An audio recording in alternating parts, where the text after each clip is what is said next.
오늘도 더운 여름, 그럼에도 불구하고 예배의 자리에 나오신 여러분들에게 하나님의 사랑이 함께 하시길 주님의 이름으로 축복합니다. 우리 앞뒤 좌우에 계신 분들과 인사를 나눕시다. 참 잘 오셨습니다. 더위에도 건강하세요. 함께하니 힘이 납니다. 네, 함께 한다는 것 참 우리에게, 사람에게는 행복입니다. 왜 그렇습니까? 사람이란 존재가 관계 속에서 살아갈 수밖에 없기 때문입니다. 세계보건기구 WHO에 소속되어진 그 기관에서 지난 6월에 이러한 결과 보고서를 한번 내었습니다. 전 세계인들에게 있어서 외로움이 어떻게 영향을 미치는가, 그래서 한번 조사를 해보니까 전 세계인의 6분의 1, 그러니까 16%, 6명 중에 1명이 외로움을 느낀다라고 그렇게 보고서가 나왔습니다. 외로움이 뭐죠? 홀로 되어 쓸쓸한 마음을 가지는 느낌, 그런 것이 외로움입니다. 그런데 이 외로움은요, 외로움 상태를 그대로 방치를 하다 보면 그것이 점점 심각한 상태로 들어가게 되어지고 우울증에 빠져들게 되고 극단적인 행동을 하기까지도 합니다. 왜 사람들은 외로움을 느낄까요? 왜? 사람이란 존재 자체가 홀로 살아갈 수 있도록 만들어진 존재가 아니기 때문이죠. 하나님이 사람을 창조하실 때에 아담, 하와를 창조하셨어요. 하나님과의 관계 속에서 창조하셨어요. 그래서 사람이란 존재 자체가 하나님과의 관계를 맺을 때 온전하고 완전한 기쁨, 행복을 누릴 수 있어요. 또 혼자 살아가도록 두지 아니하시고 하와, 가정이라는 제도를 통하여서 또 살아가게 하셨죠. 우리 한자에도 사람 인자가, 이 사람 인자가 이 어떤 뜻입니까? 두 사람이 기대고 있는 모양을 뜻합니다. 이 사람 자체가 서로 홀로 살아갈 수 있는 존재가 아니에요. 그 관계 속에서 살아갑니다. 그런데 관계 속에서 자기 존재감을 느끼지 못할 때, 외로운, 홀로 되었다, 버려졌다, 공동체 안에 있지만 소외가 되어질 때 외로움을 느낍니다. 그리고 그 외로움이 점점 자기에게로 향하는데 어떻게 향합니까? 자기 존재의 가치로 여기기 시작합니다. 그래서 나는 쓸모없는 존재구나, 무가치한 존재구나, 그렇게 여기기 시작하면 걷잡을 수 없이 나락으로 떨어지기 시작하죠. 참 이 외로움을 그대로 내버려 두면 이 개인으로 끝나는 것이 아니라 결국은 사회적인 문제로 일어나죠. 요즘 일어나고 있는 여러 것들, 그런 관계 속에서 건강한 관계를 맺지 못하고 홀로 버려지다시피, 그러니까 그것을 해결하기 위해서 건강한 방법으로 해결을 해나가면 되는데 그러지 못하고 그런 무작위로 다른 사람들에게 공격과 아픔, 고통을 줌으로써 그것을 발산하는 잘못되어진 모습들이 얼마나 많이 있습니까? 그의 손에 흉기가 들려질 때는 생명을 위하죠. 최근 들어서 그런 일들이 비일비재하지 않습니까? 우리나라는 아직 총기가 합법이 안 돼 있고 총기가 없습니다만 미국이나 외국 보십시오. 순식간에 총기나 이런 것들로 상대방에게 자기가 고통을 당하고 홀로 버려져 있다 느끼는 그 감정을 그렇게 그냥 풀어버리는 일들이 얼마나 많습니까? 특히 또 고독하게 홀로 살아가시는 분들, 우리 사회 안에도 이러한 고통, 외로움 속에서 얼마나 많은 분들이 있는지 모릅니다. 또 더워지는 이 여름철에 특별히 날씨뿐만 아니라 이 관계 속에서 힘든 환경에 어떻게 우리가 또한 건강하게 살아갈 것인가, 지친 사람들에게는 위로가 필요합니다. 어떤 위로가 필요하겠습니까? 이럴 때 따뜻한 말 한마디라도 사람의 싸늘하고 냉랭한 마음을 녹이는 위로가 될 수 있죠. 오늘 주변에 여러 가지 환경들로 인하여서 아파하고 고통받고 있는 사람이 나옵니다. 오늘 본문에 보면 바울입니다. 바울이 당하고 있는 고통, 외로움, 그가 당하고 있는 현실이 뭘까요? 오늘 말씀을 보면 18장 5절 하반절로부터 6절 상반절에 보니까 바울이 아덴을 떠나서 고린도라는 곳에 이르렀는데 바울이 하나님의 말씀에 붙잡혀 유대인들에게 예수는 그리스도라 밝히 증언하니 그들이 대적하여 비방하거늘. 고린도에서 바울은요, 집단적이고 조직적인 괴롭힘을 당합니다. 그들이 대적했다. 지금 바울은 지금 전도 여행 중이죠.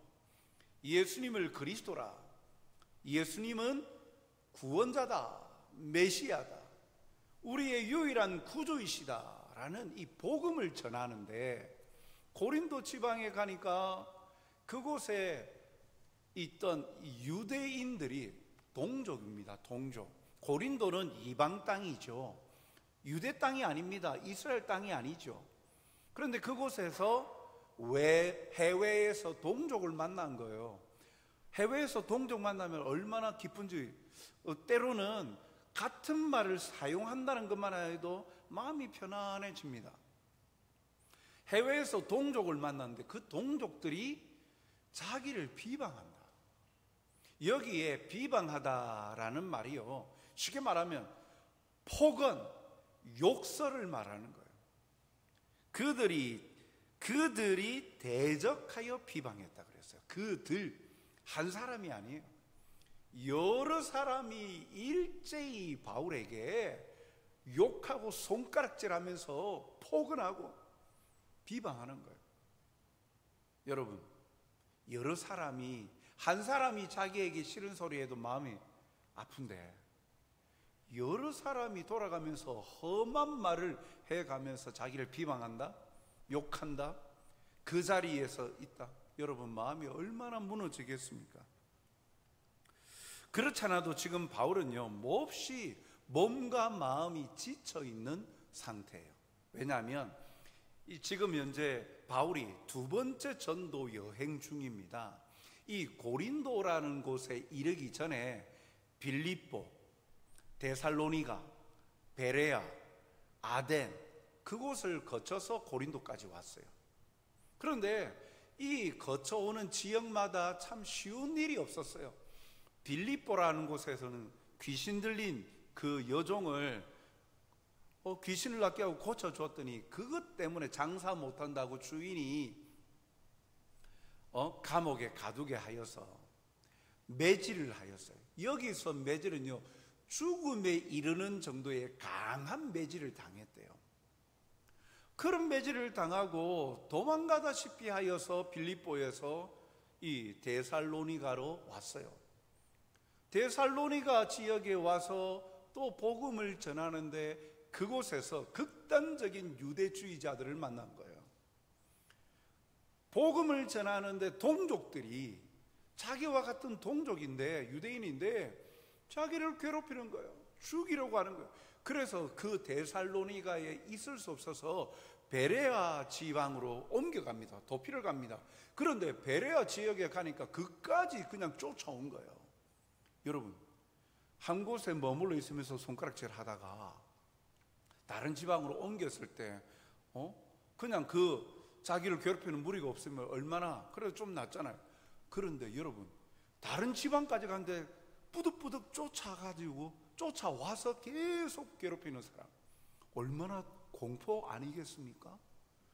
베레아에서 그런 일을 당하는 거예요. 그래서 또 그곳에 머물러 있지 못하고 아덴, 성경에는 아덴 되어 있는데 지금 말하면 그리스 아테네예요. 이 아덴에 가서 복음을 전하는데 그것은요, 또 철학자들이 철학을 논하는데 자기들 알지 못하는 신에게라면서 신상 앞에서 복음을 전하는데 그것에 대해서 토론이 벌어지는 거예요. 그러니까 이 말다툼, 논쟁이 일어나는 거예요. 그런 일을 겪고 지금 고린도에 온 거예요. 몸도 마음도 지쳐 있어요. 그런데 이곳에 또 대적하고 비방하는 거예요. 얼마나 힘이 듭니까? 이 고린도라는 지역 자체는요, 동서남북으로 잘 발달되어져 있고 바다 끼고 있어 가지고요, 무역이 활발하고, 그래서 세계의 시장이라는 당대의 그런 지역으로도 유명합니다. 그러니까 무역이 활발한 도시예요. 무역이 활발한 도시라는 이야기는 다양한 문화가 들어온다는 이야기예요. 다른 나라의 문화들이. 그래서 굉장히, 좋은 말로 말하면 생동감이 넘치지만 다르게 부정적으로 말하면 굉장히 복잡다단한 사회입니다. 거기에다가 복음 전도자 바울에게는 이 고린도가 또 힘든 것 중에 하나는요, 그 지역마다 이제 그 신전들이 참 많죠, 그때 당대에는. 그런데 아프로디테 신전에 1000명에 달하는 이 여성 이 장기들이 거기에 신전에 있는 거예요.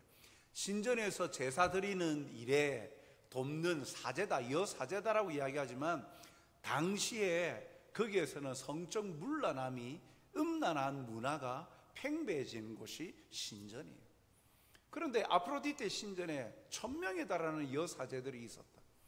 그리고 고린도는 도시 자체가 음란의 극치예요.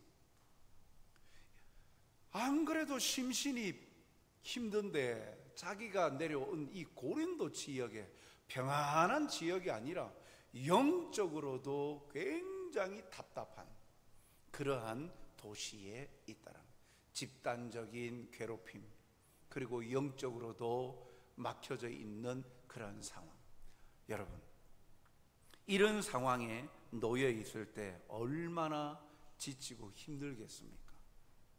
한두 마디 듣는 것도 아니고 지금까지 복음의 사명을 감당하고 살아왔는데 그 돌아온 여정 자체가 계속 힘든 거예요.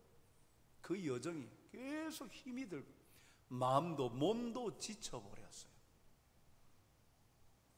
이러한 여러 가지 악조건 속에 지칠 대로 지쳤음에도 불구하고 바울은요, 고린도에서 1년 6개월 동안 복음을 전하고 교회를 세웁니다. 사도행전 18장 11절 보면 1년 6개월을 머물며 그들 가운데서 하나님의 말씀을 가르치니라. 놀랍지 않습니까? 그렇게 지칠 수밖에 없는 상황인데, 아니 무슨 힘이 나서 바울은요 1년 6개월 동안 그 영적으로 암담한 도시 고린도에 머물면서 하나님의 말씀을 가르칠 수 있었을까요? 지금까지 살펴봤던 여러 가지 고통 속에 있었지만 위로의 손길이 있었기 때문입니다. 지치고 넘어질 수밖에 없었지만 위로의 손길이 있었어요. 즉 사람을 통한, 동력자들을 통한 먼저 위로가 있었어요. 바울이 고린도에서 1년 6개월 동안 이 머물면서 복음을 전할 수 있었던 것, 2절 2절을 보면 아굴라라 하는 본도에서 난 유대인 한 사람을 만나니 글라우디오가 모든 유대인을 향하여 명하여 로마에서 떠나라 한 거로 그가 그 안에 브리스길라와 함께 이달리아로부터 새로 온지라 바울이 그들에게 가매. 홀로 버려져 있고 예수는 그리스도라 증거하는데 모든 동족들이, 또 그곳에 있는 동족들이 와서 자기를 욕설하고 비방하고 공격하고 영적으로 암담한 현실. 그런데 그곳에서 용기를 심어줄 수 있고 위로가 되었던 것은 동력자가 생겼다라는 거예요. 브리스길라와 아굴라가 남편이고 브리스길라가 아내예요. 여기 이 로마, 원래는 로마에 살고 있었는데 글라우디오 황제가 이 정책을 세우면서 로마에 거주하고 있는 유대인들을 모든 자기 통치령에 있는 나라로 흩어버리는 거예요. 그것 때문에 강제로 브리스길라와 아굴라 부부가 고린도로 오게 된 거예요. 그런데 이게 왜 바울에게는 위로가 됩니까? 동력자입니까? 3절에 보면, 18장 3절에 보면 생업이 같으므로 함께 살며 일을 하니 그 생업은 천막을 만드는 것이더라. 해외에서 동족을 만났는데 그 동족이 동종업계 사람인 거예요. 그러니까 이야기거리가 있잖아요. 그 답답한 이야기를 풀어낼 수가 있잖아요. 거기에다가 같이 살았다. 그렇게 힘들었는데 브리스길라 아굴라 집에 초청을 해줘가지고 같이 살면서 같이 일을 하게끔 쉴 곳이 있는 거예요. 얼마나 위로가 되겠습니까? 그리고 대화가 얼마나 잘 통하겠어요. 같은 일이니까, 같은 동종업계니까요. 덕분에 바울은 아굴라와 브리스길라의 집에 머물면서 함께 일을 할 수 있었어요. 그리고 그러한 위로가 되어져서 4절에 보면 안식일마다 바울이 회당에서 강론하고 유대인과 헬라인을 권면하니라. 삶이 안정이 되니까 복음을 전하는데도 힘을 실은 거예요. 자기를 비방하였던 유대인뿐만 아니라 헬라인들, 이방인들에게 이제 날마다 그 정한 날에 회당에 가서 복음을 증거하였다라는 거예요. 아굴라와 브리스길라는 매우 신실한 바울의 동력자들이었습니다. 동종업계 일뿐만 아니라 이들도 복음을 받아들였어요. 예수님이 그리스도이심을 믿은 것이죠. 그래서 이 바울은요, 브리스길라와 아굴라 부부에 대해서 어떤 마음을 가졌느냐, 로마서에 나와 있습니다. 로마서 16장 3절 4절 상반절에 보면 이렇게 바울은 말합니다. 너희는 그리스도 예수 안에서 나의 동력자들인 브리스가와 아굴라에게 문안하라. 그들은 내 목숨을 위하여 자기들의 목까지도 내놓았나니. 자기의 피에 입고 목숨을 잃을 정도의 형편에 처할지라도 바울 편에 서서 바울을 도와주고 복음을 전하는 일에 동력자가 되었다. 그래서 로마에 편지를 보내면서 브리스길라와 아굴라는 자기를 위하여 목까지도 내놓은 사람이다. 얼마나 극찬을 하고 있지 않습니까? 이걸 통해서 보더라도 바울에게 얼마나 위로가 되었겠습니까? 혼자 다 버려져 있다. 내가 왜 이 일을 해야 될까? 그런 마음이 안 들겠습니까? 내가 내 좋다고, 내 좋으라고 일을 하고 다니는 것도 아니고 예수님이 그리스도라 복음을 전하고 다니는데 왜 고통을 당하느냐는 거예요. 가는 곳곳마다 왜 비방을 받느냐는 것이죠. 그래서 그 나락으로 떨어질 수 있는 상황밖에 안 되는데, 그럴 때 이러한 동력자를 만나니까 힘을 얻어서 1년 6개월 동안 복음을 그곳에서 전하였다라는 거예요. 이들뿐만 아니라 또 다른 바울의 동력자들이 등장합니다. 5절에 보면 실라와 디모데가 마게도냐로부터 내려오매 바울이 하나님의 말씀에 붙잡혀 유대인들에게 예수는 그리스도라 밝히 증언하니. 전도 여행에 같이 동참하였던 실라와 디모데가 있어요. 그들이 이제 합류하는 거예요.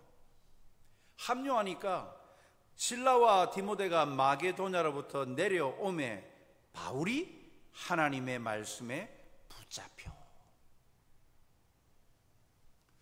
동력자들, 복음을 전하는 동력자들이 함께 합류하니까 힘을 얻었다라는 거예요. 사랑하는 성도 여러분, 지치고 힘든 삶을 살아가는 우리에게 위로가 되는 이러한 믿음의 친구들이 필요합니다. 지쳐 있을 때 너는 틀리지 않았어. 네 삶이 잘못되지 않았어. 그렇게 함께 격려해주고 말해줄 수 있는 믿음의 사람, 믿음의 친구들이 필요한 거예요. 지금 바울은 심실히 연약하고 지쳐있는 상황 속에서 먼저 이러한 믿음의 동력자들을 만남으로 다시금 용기를 얻고 힘을 얻게 됩니다. 위로가 되어졌어요. 그래서 번아웃이 되어져서 아무것도 할 수 없는, 포기할 수밖에 없는 상황이었지만, 그러나 다시 힘을 얻어서 1년 6개월 동안 고린도에 교회를 세워가고 복음을 전하는 일에 열심을 다한 것이죠. 믿음의 친구들과 서로 위로와 격려를 주고받으면 우리는 그 지치고 힘든 삶을 살아갈 수 있는 새로운 힘과 용기를 얻을 수 있지 않습니까? 바로 이것을 위해서 성도의 교제가 필요한 것 아닙니까? 우리가 성도와의 교제 안에서 서로의 지친 어깨에 힘을 불어넣는 위로와 격려, 그것이 성도의 교제의 강점이죠. 서로를 비방하는 자리가 아니지 않습니까? 함께 같은 신앙을 고백하고 각자 삶의 영역은 다르지만 그러나 한 분 하나님을 믿고 섬기는 것, 그 선택이 틀리지 않았다는 것. 삶의 질고와 무거운 짐들이 있지만 그러나 그 삶이 무가치한 삶이 아니라 하나님께서 함께하고 계신다는 것, 그 사랑을 성도와의 교제, 믿음의 친구와 동력자들과의 만남을 통해서 확인되어지고 다시 새로운 힘을 얻는 것이죠. 여러분들이 그러한 지쳐있는 자들에게 위로와 힘을 주는 믿음의 사람들이 되시길 바랍니다. 또한 더불어서 그러한 믿음의 동력자들을 많이 만드십시오. 그럴 때 살아갈 용기가 생깁니다. 또한 더불어서 바울이 지치고 힘든 상황을 극복하고 고린도에서 사역을 잘 감당할 수 있었던 것 중에 하나는 바로 그 열매로 인한 위로의 손길이었습니다. 7절에 보면 거기서 옮겨 하나님을 경외하는 디도 유스도라 하는 사람의 집에 들어가니 그 집은 회당 옆이라. 8절에 또 회당장 그리스보가 온 집안과 더불어 주를 믿으며 수많은 고린도 사람도 듣고 믿어 세례를 받더라. 이 구절은 사도 바울이 이 고린도에서 맺은 사역의 열매를 대표적으로 말하고 있는 거예요. 여기에 디도 유스도라는 사람은요, 고린도 사람이에요. 그러니까 바울에게는 이방인이죠. 그런데 이방인들을 대표하는 사람으로 이 이방인들 중에서도 이 디도 유스도라고 하는 이 사람이 하나님의 말씀으로 복음을 받았어요. 또 회당장 그리스보, 회당장이니까 회당의 장, 회당은 주로 이제 유대인들이 해외에 갔을 때에 10가정이 모이면 항상 회당을 짓고 만들고 그곳에서 토라, 말씀을 가르치고 읽고 예배하고 기도하고 아이들을 또 교육하는 기간이기도 해요. 그러니까 회당장 그리스보는 유대인이죠.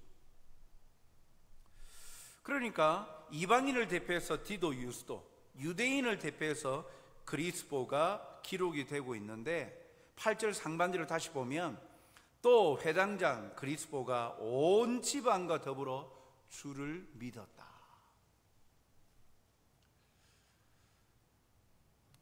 바울이 사람을 함께한 동력자 브리스길라, 아굴라, 디모데, 실라, 복음의 사역자, 동력자로 인하여서 위로를 얻고 또 그렇게 힘을 내어서 복음을 전했더니 열매가 맺히는 것을 보고 위로가 된 것이죠. 그래서 여기 보니까 회당장 그리스보 그 집안뿐만 아니라 보니까 수많은 고린도 사람도 듣고 믿어 세례를 받았다. 세례를 받았다는 것은 예수 그리스도를 영접했다는 거죠.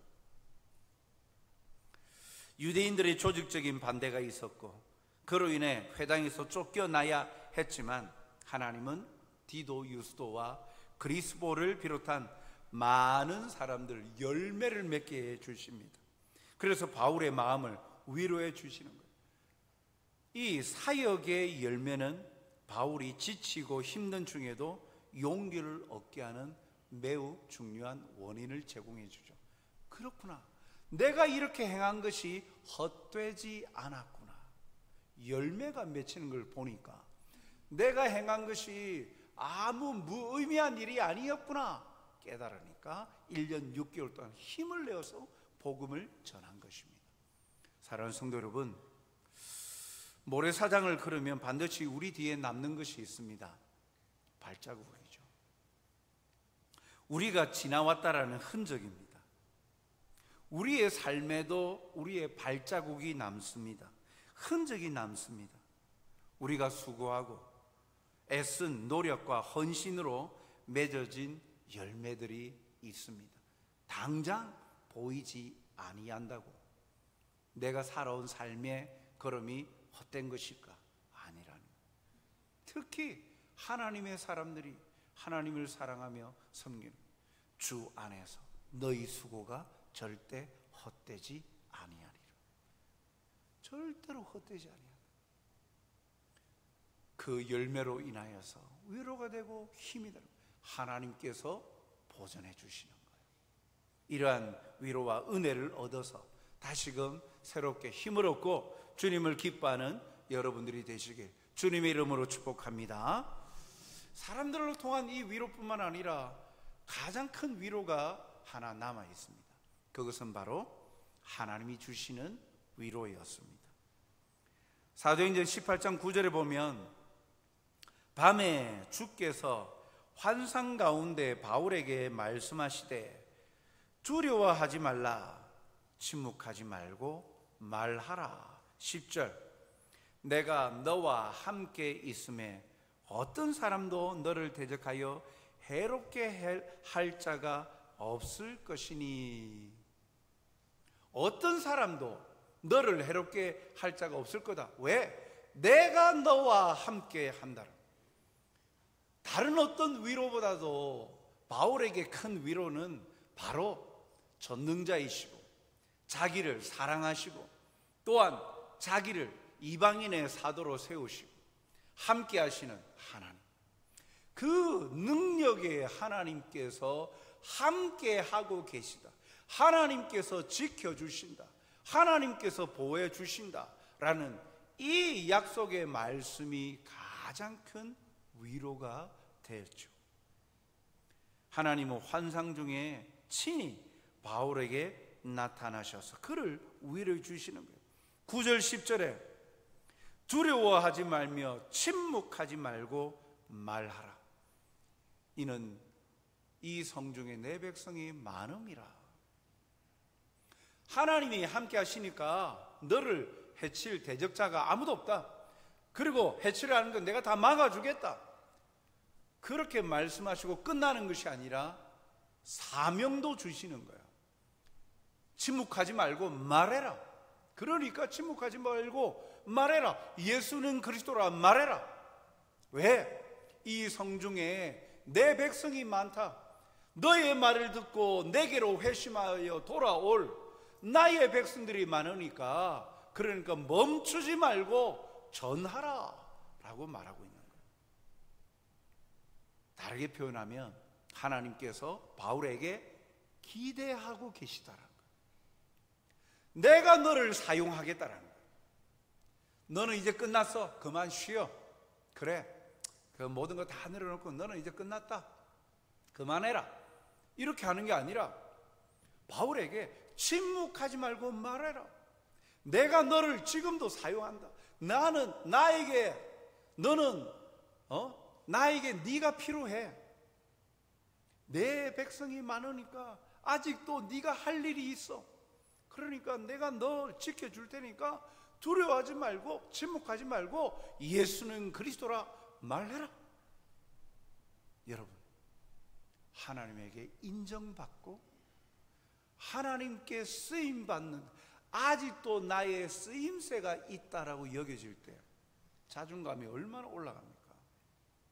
공동체 안에서 존재감이 사라질 때, 아무런 무가치함을 느낄 때 얼마나 괴로워요. 그런데 자기의 자리가 있는 거예요. 자기의 쓰임새가 있고요, 필요함이 있다는 거예요. 그런데 하나님께서 그렇게 말씀하시는 거예요. 침묵하지 말고 말해라. 이 성중에 내 백성이 많다. 말해라. 이것은 바울에게 굉장한 힘과 용기를 주는 거예요. 그렇고 아직도 하나님이 나와 함께 하시고 하나님께서 나를 필요로 하시는구나. 나의 쓰임새가 있구나.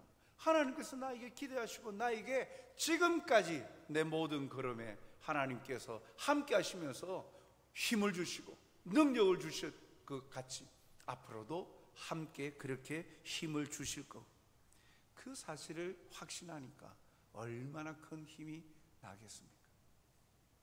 사랑하는 성도 여러분, 우리도 동일합니다. 하나님이 우리를 포기하셨으면, 우리에게 바라는 기대가 없으면 이 자리에 여러분 있지 않습니다. 죽어요. 이 땅에서 우리가 할 일이 없으면, 존재 가치가 없고 할 일이 없으면 하나님이 우리의 생명을 거두어 가시지 살려놓을 이유가 없어요. 아무런 목적 없이 아무런 이유 없이 이 땅에서 살아가게 하십니까? 아닙니다. 하나님은 계획하시고 그 계획을 이루어 가시는 거예요. 특별히 믿음을 가지고 있는 우리가 아직도 호흡하고 살아있다라는 사실은 바울에게 고린도에서 원하시는 것, 이 성중에 내 백성이 많으니라 침묵하지 말고 말하라, 그것과 같이 아직도 나는 너를 통하여 할 일이 남아있단다. 그래서 우리 생명을 살려주신 거예요. 그래서 우리가 호흡하고 있는 거예요. 하나님께서 우리를 사용하시겠다라는 거예요.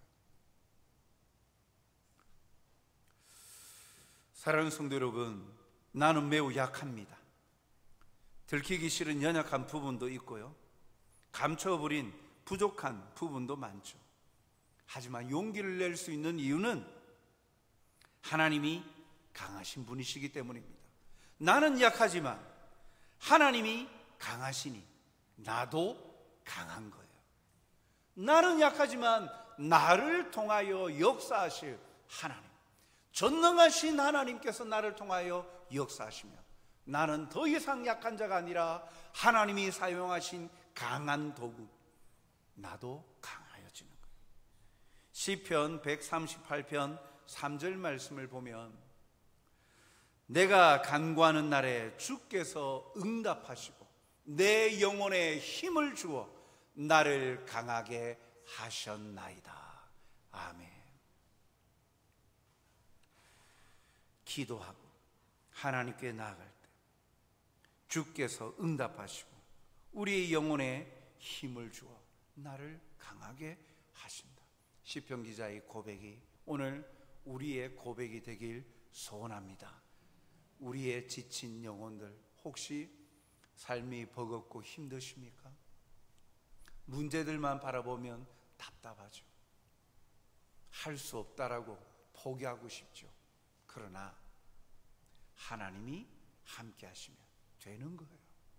하나님이 우리에게 힘이 되시고 위로가 되십니다. 지금도 우리와 함께 하시는 그 하나님의 위로와 격려를 통해서 지친 삶의 자리에서도 감사와 감격, 찬송과 보람으로 넘치는 삶을 살아가는 힘내시는 여러분들이 되시길 바랍니다.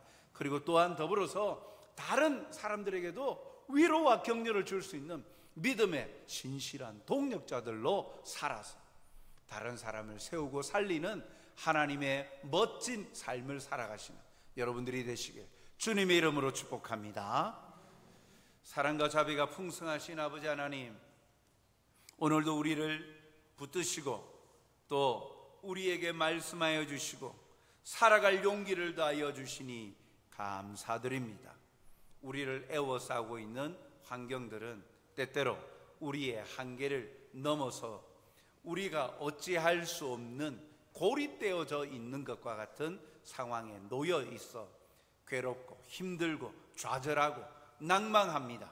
그러나 포기하지 않는 것은 살아 역사하시고 함께 하시는 하나님이 계시기에 다시금 힘을 내어 주님을 붙들고 나아갑니다. 오늘도 우리에게 함께 하시는 임마누엘의 하나님을 발견케 하여 주시고 사랑의 주님으로 말미암아 오늘도 힘을 내어 우리를 향하신 하나님의 놀라운 사랑의 계획을 힘써 행할 수 있는, 그리하여 열매를 맺어 주님을 기쁘시게 하는 자들이 되게 도와주시옵소서. 어디에서 위로를 받겠습니까? 영원한 위로와 힘은 하늘로부터 임함을 기억하오니 하나님을 기억하여 말씀을 의지하여 하나님께 나아가는 자가 되어 다시금 새로운 힘을 얻게 하여 주시옵소서. 살아갈 용기를 더하여 주시옵소서. 감사하며 예수님 이름으로 기도하옵나이다. 아멘.